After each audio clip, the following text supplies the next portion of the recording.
જીવનમાં છે આપણા ફ્રેમની ચિંતા કરતા હોય અને આ ફ્રેમની ચિંતા છે જે આપણે ગુલામીમાં રાખે છે અને હંમેશાને માટે ફ્રેમ માટે જેટલા લોકો કામ કરે છે બધા જ લોકો બહુ બધા ચિંતિત હોય છે. પોતાનું જીવન ક્યારેય સાર્થકતાથી છે જીવી નથી શકતા. તમે એક બજારમાં ફ્રેમ ઊભી કરી દીધી છે, તમારી આસપાસના મિત્ર સર્કલમાં એક તમે ફ્રેમ ઊભી કરી દીધી છે અને એ ફ્રેમને મેન્ટેન કરવા માટે તમે તમારું પૂરું જીવન તો બરબાદ કરી જ દો છો, પરંતુ તમે જે સ્તર સુધી પહોંચવા જોઈતા હતા તમારા કામમાં એ સ્તર સુધી તમે ક્યારે પણ નહીં પહોંચી શકો. ફ્રેમ છે ને એક વસ્તુની ગુલામી છે. તમે જે વસ્તુની એ ગુલામી છે ને ફ્રેમ વસ્તુ એ વસ્તુને જ છોડી દો. પછી જો જે લોકો દુનિયા પાસેથી ફ્રેમની અપેક્ષા નથી કરતા એને દુનિયા ફ્રેમ ભરપૂર દે છે. જે લોકો બીજા પાસે ઇજ્જત નથી માગતા એ લોકોને દુનિયા ઇજ્જત ભરપૂર દે છે.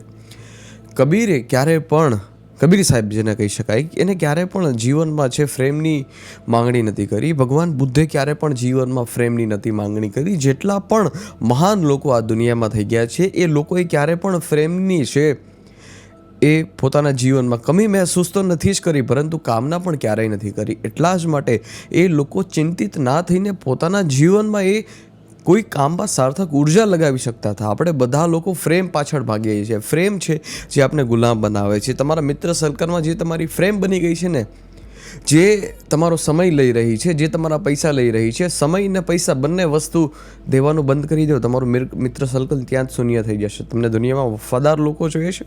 તમને એવું થાય છે કે ભાઈ દુનિયામાં વફાદાર લોકોની બહુ બધી કમી છે? આ બે વસ્તુ છે ને, એક ફ્રેમ અને એક પૈસા, આ બંને વસ્તુ પર સ્ટોપ લગાડી દો. સમય દેવાનું બંધ કરી દો. પછી જો કે જે કાંઈ વધ્યું છે એ સાચું હશે. જે ખોટી વસ્તુ શું છે એને આપણે પરખી લઈશું ત્યારે જ તો આપણને ખબર પડશે કે ભાઈ સાચી વસ્તુ શું છે.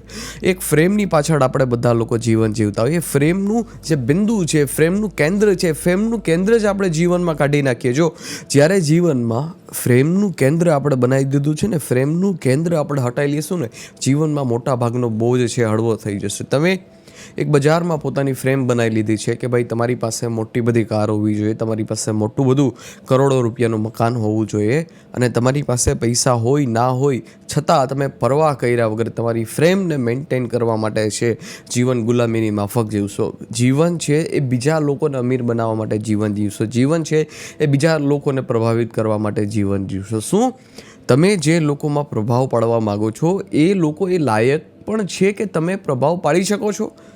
અવશ્ય પ્રભાવ હોવો જોઈએ, તમારા કામનો પ્રભાવ હોવો જોઈએ, પ્રભાવ હોવો જોઈએ કે તમે તમારું કેવી રીતે જીવન જીવ્યા એનો પ્રભાવ હોવો જોઈએ. કોઈ શંકાને સ્થાન નથી, આ વસ્તુમાં કોઈ ખોટ નથી.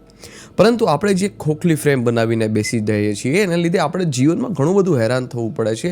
મોટાભાગનું પૂરું જીવન છે કોમ્પ્રોમાઇઝમાં જ પસાર થતું હોય છે. મોટાભાગનું પૂરું જીવન છે એ ટેન્શનમાં જ પસાર થતું હોય છે. મોટાભાગનું પૂરું જીવન છે એ ખોટી રિસ્પોન્સિબિલિટી લેવામાં જ પોતાનું પૂરું જીવન પસાર થતું હશે. આ વસ્તુ ના કરો. એના કરતાં બેટર છે તમે તમારા કામમાં પોતાની પૂરી ઉર્જા લગાવી દો. બીજી વસ્તુ વિશે તમારે કંઈ વિચારવાની જરૂર નથી, કશે વિચારવાની જરૂર નથી. ફ્રેમની ચિંતા જીવનમાં ના કરો. જીવનમાં કરવી હોય તો કામની ચિંતા કરો. જીવનમાં કરવી હોય તો દેશની ચિંતા કરો. જીવનમાં પ્રેમ કરવો હોય તો દેશને પ્રેમ કરો, તમારી ફ્રેમને ના પ્રેમ કરો. કેમ કે ફ્રેમ વસ્તુ એવી છે જે કંઈ પણ વ્યક્તિ ઉપર ગયો છે એ વ્યક્તિને નીચે આવવું સંભવ છે, એમાં કોઈ શંકાને સ્થાન નથી.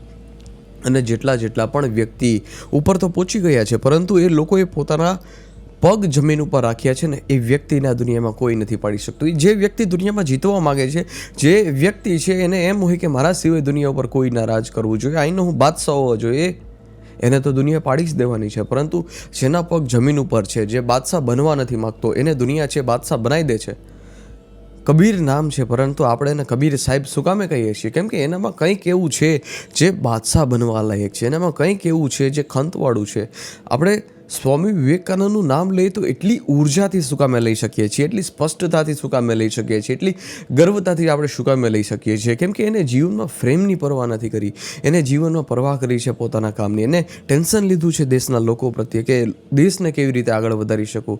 ગાંધીજીએ પરવા નથી કરી કે પોતે કેવા કપડાં પહેરે, પણ છતાં આપણે લોકો ગાંધીજીને આજે ભગવાન સ્વરૂપ માનીએ છીએ. ભગતસિંહે પરવા નથી કરી કે મારે જીવનમાં લગ્ન કરવા જોઈએ કે ના કરવા જોઈએ. દુલ્હન મેરી દુલ્હન નહીં બનેગી, અબ તો તો આઝાદી હી મેરી દુલ્હન બનેગી, પોતાના જીવનની, પોતાની પર્સનલ લાઈફની કોઈ પણ વસ્તુની પરવા કર્યા વગર પોતાના પૂર્ણ જીવન છે ને આપી દીધું પુસ્તકોને, પોતાનું પૂર્ણ જીવન આપી દીધું એને દેશને.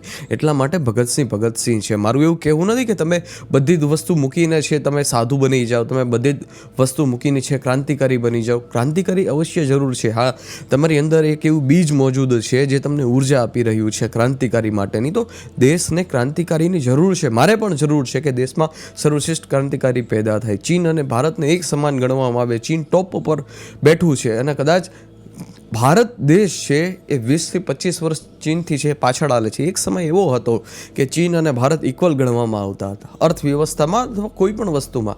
ચીન પાસે 40 ગોલ્ડ મેડલ આ વર્ષે આવી ગયા છે. જે 2024માં ઓલિમ્પિક થયો એમાં 40 ગોલ્ડ મેડલ છે, પરંતુ એ ભારત પાસે નથી.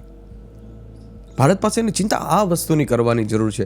ફ્રેમની ચિંતા જીવનમાં કરવાની જરૂર નથી. ચિંતા કરવાની જરૂર છે તો કામની ચિંતા કરવાની જરૂર છે અને પૂર્ણ રૂપે રોઈ લગાડીને કૃષ્ણને સોંપી દેવાનો કે ભાઈ યથા યોગ્ય તથા કર. હા, આ વસ્તુ થશે તો કંઈક સાર્થક કામ થશે. ઘણી બધી વાત કરવી છે. મળતા રહીશું આવા વિડીયો સાથે. તમારી કાંઈ રાય હોય તો મને કમેન્ટ બોક્સમાં જરૂર કહેજો. મળતા રહીએ. ધન્યવાદ. જય હિન્દ. વંદે માતરમ.